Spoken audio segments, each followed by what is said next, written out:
I know you all are looking at me right now, but I'm going to ask you to close your eyes.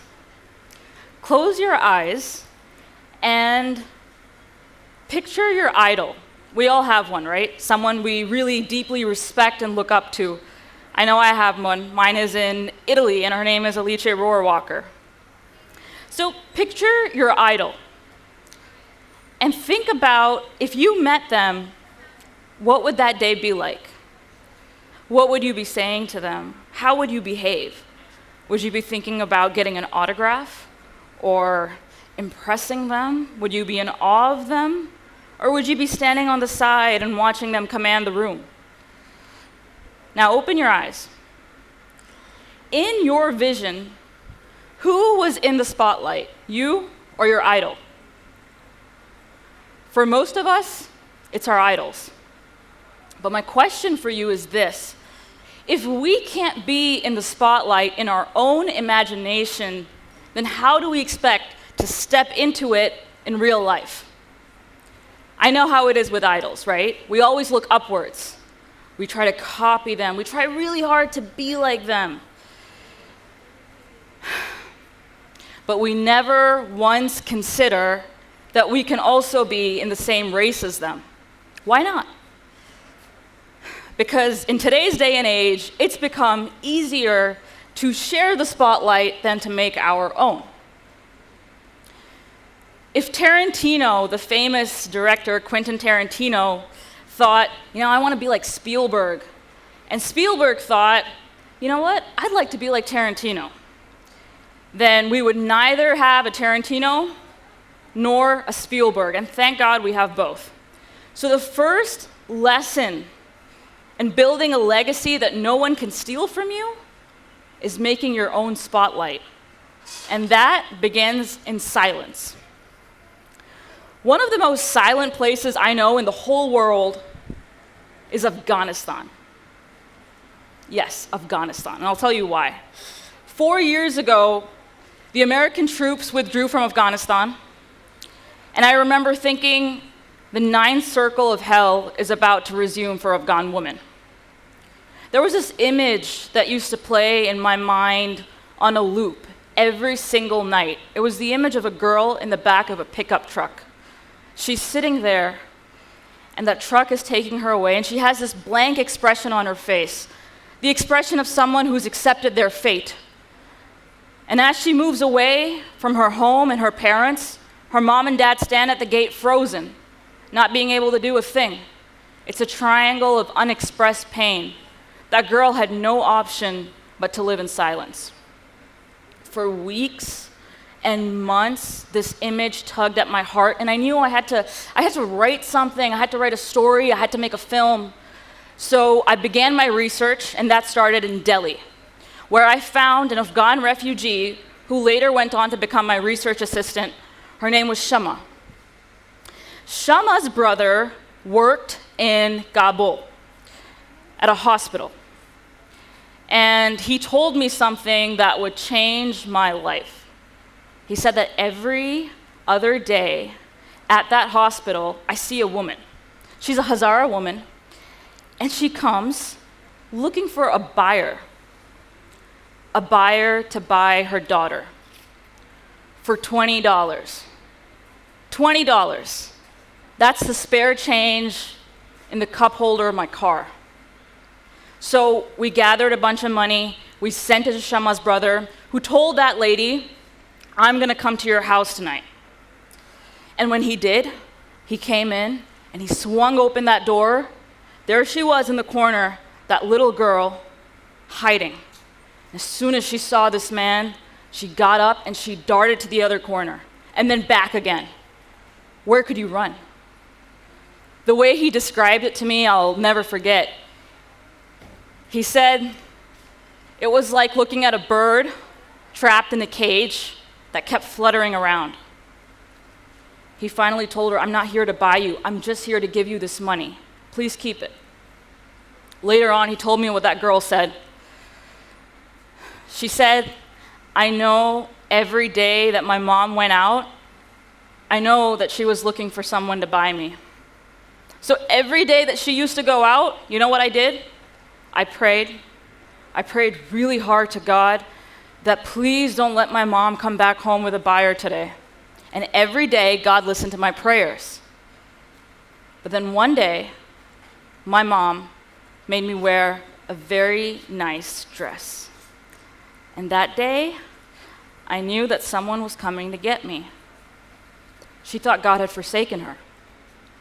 But when that man did come, and he told her, I'm not here to buy you, and she thanked Allah, and she realized that, no, God did listen to all my prayers, every single one of them. God saved me. Her faith saved her. And who was I to belittle that? I respected her, and I respected her faith. But I was a first-time director. This was my first short film. I was working on a limited budget, and I only had one day to shoot. So how do I do justice to a story like this? I made a pretty unusual choice. I chose a coffin. In the film, this girl's father puts his daughter inside a coffin and nails it shut to deliver her to the groom. The coffin was a symbol of her early death. Now, when the world looks at it, they're like, girls aren't being put into coffins at weddings. It's surreal. It's improbable. But to that girl, in her mind and in her heart, that's what it felt like. So in the whole film, it was probably the most realistic thing. Now, the thing is, I made a 5-minute film. That was my first film, a 5-minute film. But you've seen lightning. When lightning comes in the sky, it comes for only a fraction of a second, but it leaves behind a thunderous roar. Anyone who watched that 5-minute film would remember it for 15 years. You don't need this stage to get your point across. You don't need to have a project that scales really big. You don't need to be working with a lot of money. What you need to be doing is having impact. Don't look at how big your stage is, look at how big your impact is. How you impact people's minds and hearts. All you need is one bolt of lightning to light up the world. Now that I had my story, I had to cast my actors. And I auditioned professional child actors all across India, from Mumbai to Delhi, all the best ones. And they were very impressive. They could memorize lines instantly, they could cry on cue. But when I asked them the simple question, what is the biggest problem in your life right now? The answers were like, the homework load, school rivalries. You see, they could act the part, but they hadn't lived it. And unfortunately, that wasn't enough for me.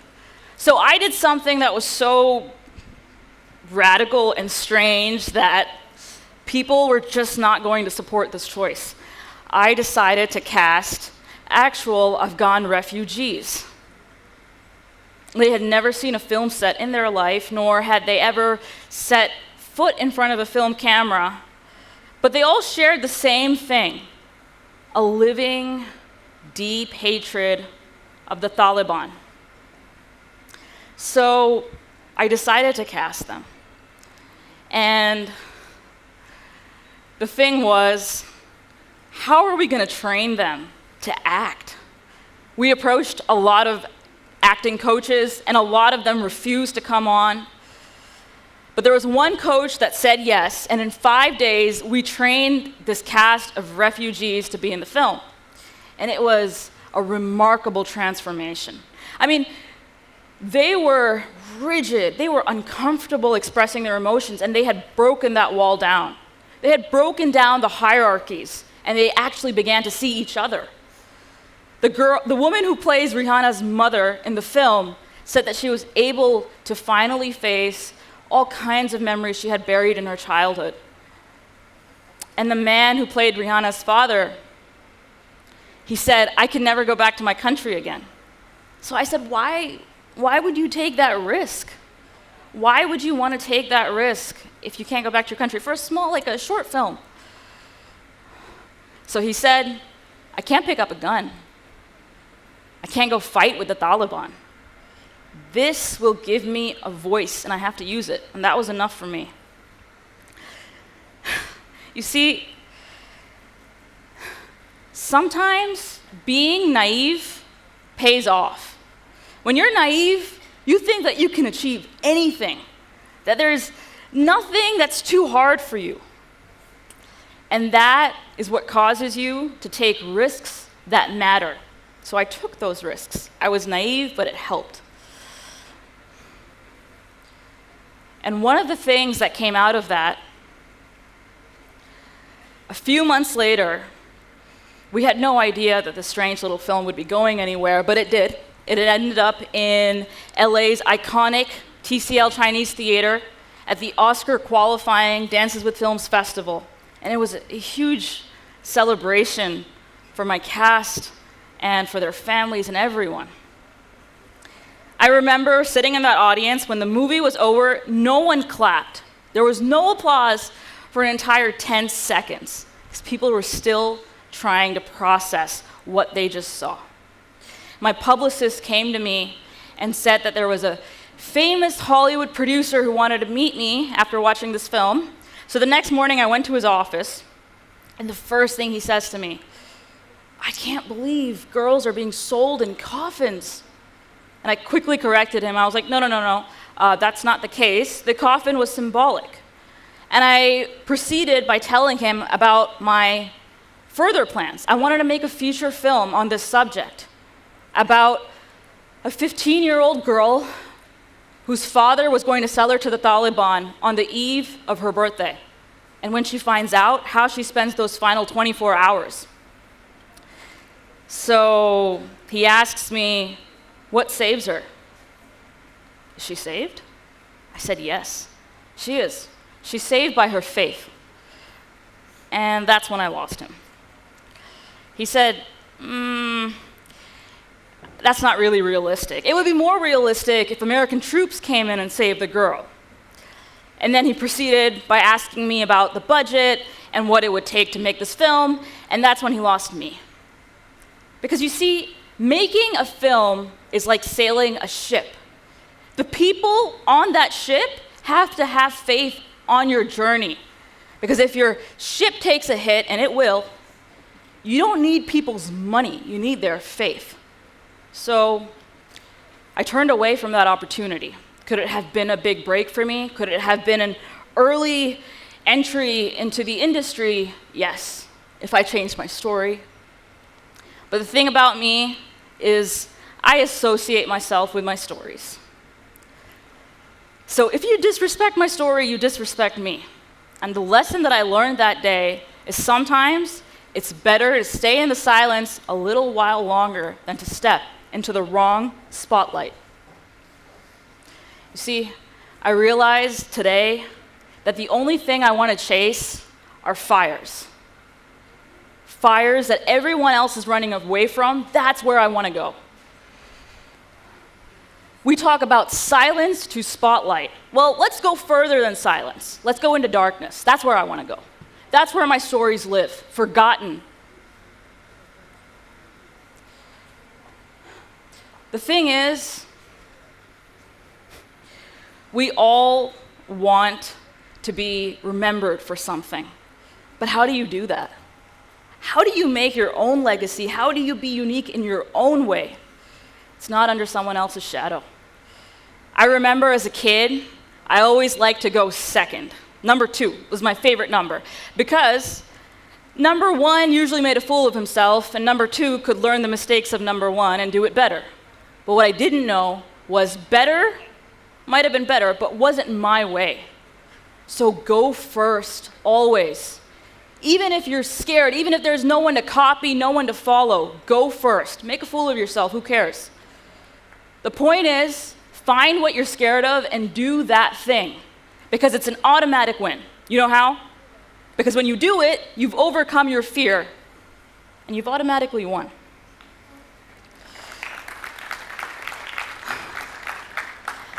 I just recently finished a 6-year journey in Punjab where I shot at a canal that flows with dead bodies, hundreds of them, a lot of dead bodies. Never seen anything like that in my life. And like all my other stories, this story also chose me. It spoke from the darkness and said, I'm right here. And it was wondering, is anyone going to tell this story? You see, I'm so clear about what I want, and I want it so bad that what I'm seeking finds me in no time. It's a strong signal.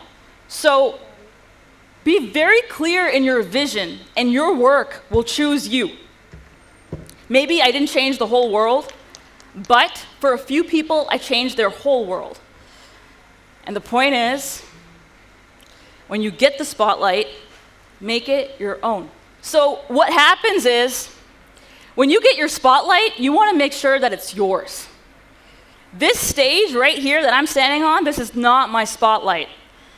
My spotlight is I have pleasure in both hatred and love, the threats from the Taliban, the risk of being persecuted for speaking the unspeakable.